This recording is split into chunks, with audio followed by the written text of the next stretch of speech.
Welcome back. You're still watching Technoholik and the Android invasion continues. Last week we gave you a preview of the Samsung Galaxy Note, where Samsung is trying to find a middle ground between a tablet and a phone now with a 5.3-inch display.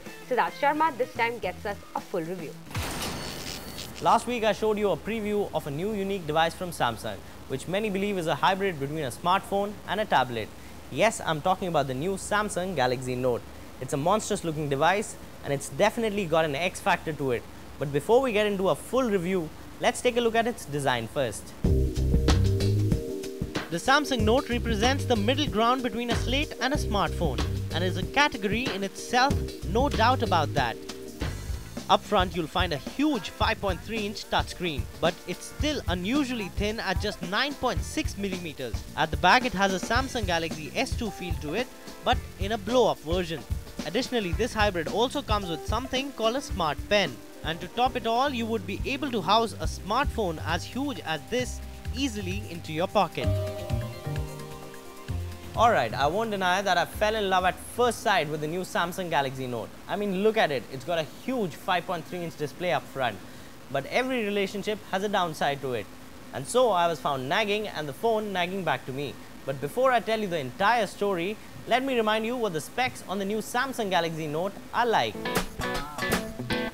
The Galaxy Note features the world's first 5.3-inch HD Super AMOLED display, the largest yet. It also houses a massive 1.4 GHz dual-core processor, even beating its own Galaxy S2's computing power. The Note runs on Android 2.3.5 Gingerbread, and at the back it has an 8-megapixel camera that does 1080p full HD video recording, along with a front-facing 2-megapixel camera for video calling. Memory is at 16 GB internally with a micro SD card slot that can expand up to 32 GB. The monster phone called the Galaxy Note comes at a price tag of a whopping 35,000 rupees. The Samsung Galaxy Note also comes with a capacitive pen for a finer control. Handwriting is much faster on the phone than touch typing on a touchscreen keyboard. Also, it carries a certain novelty to it.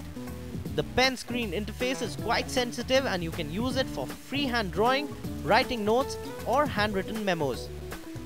So the creative types would definitely love it. So those were the specs on the new Samsung Galaxy Note. As I told you, for my user experience, it was a love-hate kind of a relationship. I love this 5.3-inch Super AMOLED display up front. I love its dual-core processing capabilities, but there are plenty of apps on the Android app market that do not support such screen resolution. The camera on the Samsung Galaxy Note is also brilliant. The smart pen functionality is also good, and mind you, the creative types would really love it. It also easily slips into your pocket, but it's like walking with an L-guard throughout a day, if you know what I mean. But it costs a bomb. It costs your pocket about 35,000 rupees. That's almost equivalent to a 10-gram gold brick. But it's not a 10-gram gold brick, it's not a tablet, it's not a smartphone. For 35,000 rupees, I would rather go ahead and buy a tablet, or if I need a smartphone, I would buy the Samsung Galaxy S2. But right now for me, the Samsung Galaxy Note at a price as high as this is a no-buy. Alright Varun, we had already talked about this phone last week for 35,000 rupees. Is your verdict still to say that although it's a 5.3-inch phone, everything works better on it, nicer display, don't buy a 35 grand? 35 grand is just too expensive. Even after seeing all the reviews, even after seeing everything, I still wouldn't want to recommend this to anybody for 35 grand. But do you see some sort of a pattern happening on the show now? We've The become an first three Android phones show. were Android. Samsung Note is an Android phone, and there have been a bunch of Android phones that are releasing in the market this week. This Android invasion is coming, and how? Coming and how? It's already been there for the last 6 months, I think. In the last 6 months, there's this rough stat that I read somewhere. There are 140 world Android phones, which is all the big brand names that are present across the world. 140 phones have launched.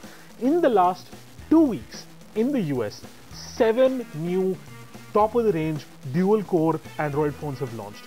It's insane. As much as I hate to admit it, I am an Apple fan, but the Android invasion is something that you just cannot keep your eyes off. It's going at a rate that you just can't keep track of nowadays. Every time you look away, there's one phone that's released. You look away, again, 2 phones have come into the market.